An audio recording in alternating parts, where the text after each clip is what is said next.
she starts like hitting, and Mick goes, "Whoa!" like that on the recording. Yeah. It's unbelievable. Well, and the biggest thing that I took away from that was they play all these hits. Like the girl that did all this Phil Spector stuff, that Ronnie. Yeah. And except for her, none of them went on to do anything solo-wise. For whatever reason, they have these incredible resumes, but they couldn't do it solo-wise. Not that they couldn't sing.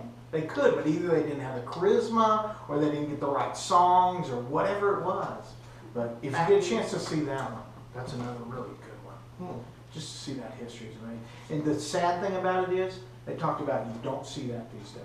Because all producers do now is they go, we'll get one guy in and we'll auto-tune him to 4 or 5 different pitches. And he'll sing all 4 parts. Harmony. Yeah.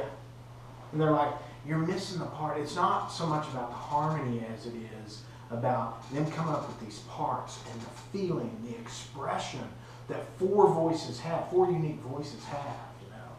And it's the same with those session things.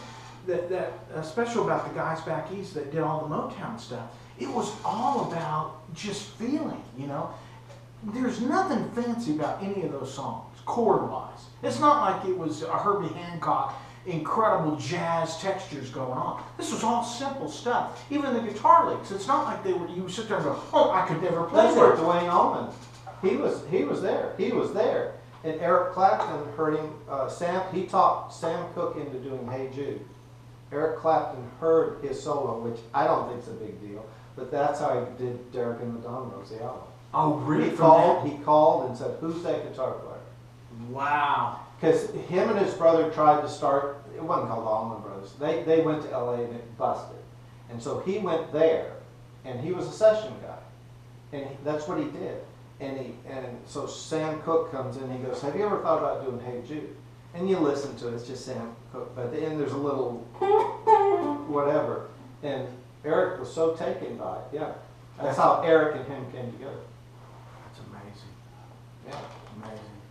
And Hendrix did session work too. Yeah. It just kills me that the music you hear today, and there's a lot of it I like, don't get me wrong, but we're just losing so much of that soul.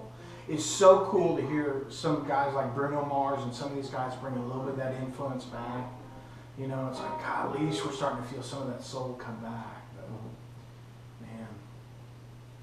Yep. So our next gig is April 24th. Oh, okay.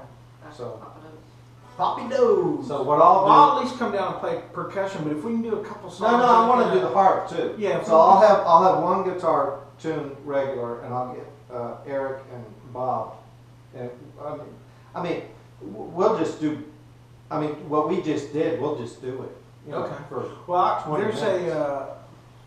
there's a Los Lobos song called "My Baby's Gone," and I'll say that's just a straight ahead blues song. It's a little more rock oriented, so we can do that. I'll send you over a couple 3 MP3s, and then I'll come to a rehearsal before the 24th. Well, you don't need to, but We'd love to have you. yeah. I mean, you just upgrade the band. Hey, for $100.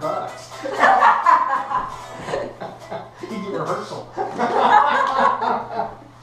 That was fun, Paul. This is gonna be cool. Heather will do a.